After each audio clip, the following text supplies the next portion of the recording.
जो ज्ञान है परमात्मा ही करा सकता है। जीव अपनी शक्ति बल से या अपने अभ्यास प्रयत्न से परमात्मा को नहीं जान सकता। अगर ये जान सके होते तो हजारों वर्ष इन्होंने समाधि मेडिटेशन करके देख लिए। अब जो 2.5 घंटे सुबह 2.5 घंटे शाम भक्ति करके मोक्ष का दावा करते हैं, वो खोखला दावा उनका। हजारों वर्ष उन्होंने इस शरीर में खूब टक्कर मार ली और लास्ट में कह दिया गॉड इज फॉर्मलेस, परमात्मा निराकार है, परमात्मा का केवल प्रकाश देखा जा सकता। तो परमात्मा नहीं देख सके वह, परमात्मा का जो प्रकाश देखा है, तो परमात्मा बिना प्रकाश होगा किसका? वो तो ऐसा है जैसे ये शरीर है हमारा, ये ऐसा है जैसे किसी सरोवर तालाब के साथ में कोई मकान बना हो, कोई महल बना हो, और उस सूर्य का प्रकाश उस सरोवर के जल से रिफ्लेक्ट होकर, प्रतिबिंब होकर के, और उस मकान की किसी छत पर लग रहा हो, तो वहां उसका प्रकाश तो सूर्य का है, लेकिन वो सूर्य नहीं है। और कोई ये कहे ये प्रकाश तो सूर्य का है जो घर में हम देख रहे हैं, लेकिन सूर्य निराकार है, तो क्या वो बुद्धिमान व्यक्ति हो सकते? तो इस शरीर रूपी महल में उस परमात्मा का रिफ्लेक्टेड यानी प्रतिबिंब का जो बना हुआ प्रकाश है, प्रतिबिंब देखते हैं ये लोग। और लास्ट में इन्होंने यही मान लिया कि परमात्मा निराकार है, परमात्मा का केवल प्रकाश देखा जा सकता है त्रिकुटी में या जहाँ भी वो ध्यान का व्यर्थ प्रयत्न करते। तो प्रकाश, परमात्मा बिना प्रकाश किसका हो गया वो? तो परमात्मा निराकार कैसे है जब उसका प्रकाश आपने देखा तो है कहीं वो? तो सूर्य को निराकार बताने वाले और सूर्य का प्रकाश देखने का दावा करने वाले वो बुद्धिहीन प्राणी है। यही यथास्थिति समझ लेना। इन अज्ञानी ऋषि, महर्षि और आज तक के जितने परमात्मा से अपरिचित संत हैं, उन्होंने यही थ्योरी बताई है, चाहे वो राधा स्वामी पंथ से संबंधित है, चाहे वो धन सतगुरु पंथ से, चाहे जय गुरुदेव पंथ से, और चाहे कोई अन्य जितने भी आज तक संत ऋषि महर्षि आप जिससे भी विचार सुनोगे, परमात्मा निराकार है।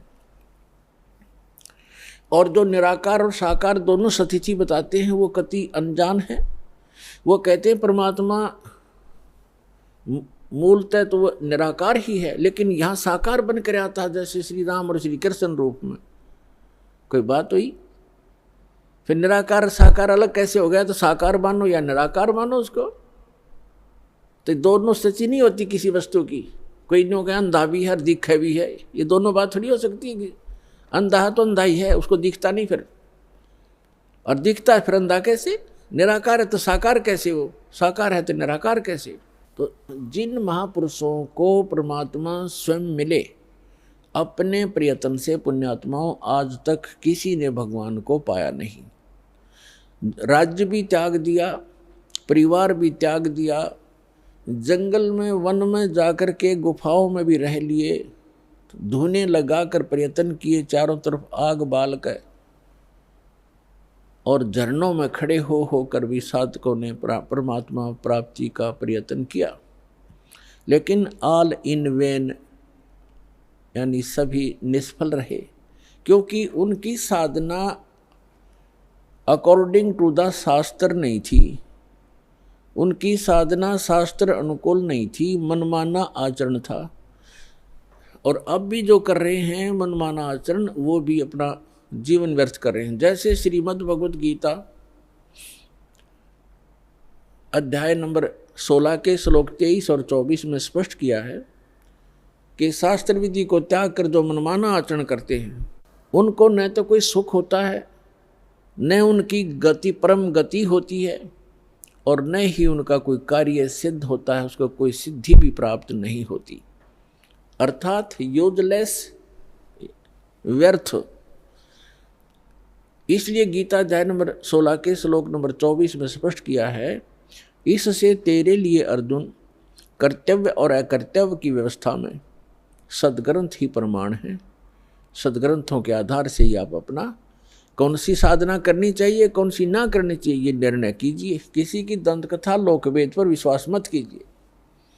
तो जितने भी ये कह रहे हैं कि परमात्मा निराकार है, वो एक कहीं रहता नहीं है, उसका कोई बॉडी नहीं है, परमात्मा बॉडीलेस है, तो ये सब भ्रमित हैं, इनको कतई ज्ञान नहीं अध्यात्म मार्ग का। और जिन महापुरुषों को परमात्मा आकर मिले वो स्वयं ही आकर मिले, उनका एक विधान है, वो ऐसी लीला करते ही करते हैं जैसे हमारे वेद प्रमाण करते हैं। ऋग्वेद मंडल नंबर 9 सूक्त 86 मंत्र 26 और 27 में, ऋग्वेद मंडल नंबर 9 सूक्त 82 मंत्र 1, 2, 3 में, ऋग्वेद मंडल नंबर 9 सूक्त 54 मंत्र 3 में, ऋग्वेद मंडल नंबर 9 और सूक्त 94 के मंत्र 1 में, ऋग्वेद मंडल नंबर 9 सूक्त 95 के मंत्र नंबर 2 में, ऋग्वेद मंडल नंबर 9 सूक्त 96 के 96 के 16 से मंत्र 16 से लेकर 20 में, ऋग्वेद मंडल नंबर 9 सूक्त 20 के मंत्र 1 में, ऋग्वेद मंडल नंबर 9 सूक्त 1 मंत्र 8 और 9 में। और भी अनेक स्थानों पर यह प्रत्यक्ष प्रमाण है कि परमात्मा ऊपर रहता है सतलोक में, तेजो में, लोक में, धाम में। वो एक पृथ्वी है जो स्वप्रकाशित है, और वहां से परमात्मा, वहां परमात्मा एक राजा के समान विराजमान है, सिंहासन पर, यानी तख्त पर, सिंहासन पर कहो, तख्त कहो, जैसे कहते थे ना दिल्ली के तख्त पर बाबर का राज्य इतने वर्ष तक रहा। तख्त माने सिंहासन, गद्दी। तो अनंत कोट ब्रह्मांड के कंट्रोलर के सिंहासन यानी तख्त पर वो परमात्मा राजा के समान विराजमान है, और वहां से गति करके आते हैं, अच्छी आत्माओं को मिलते हैं और उनको यथार्थ ज्ञान कराते हैं, अपने से परिचित कराते हैं। वो लीला कबीर परमात्मा ने, अल्लाहु अकबर ने, सच्चिदानंद घन ब्रह्म ने की है, जो काशी में 120 वर्ष तक जुलाहे की लीला करके सहस्री राय थे, सहस्री चले गए।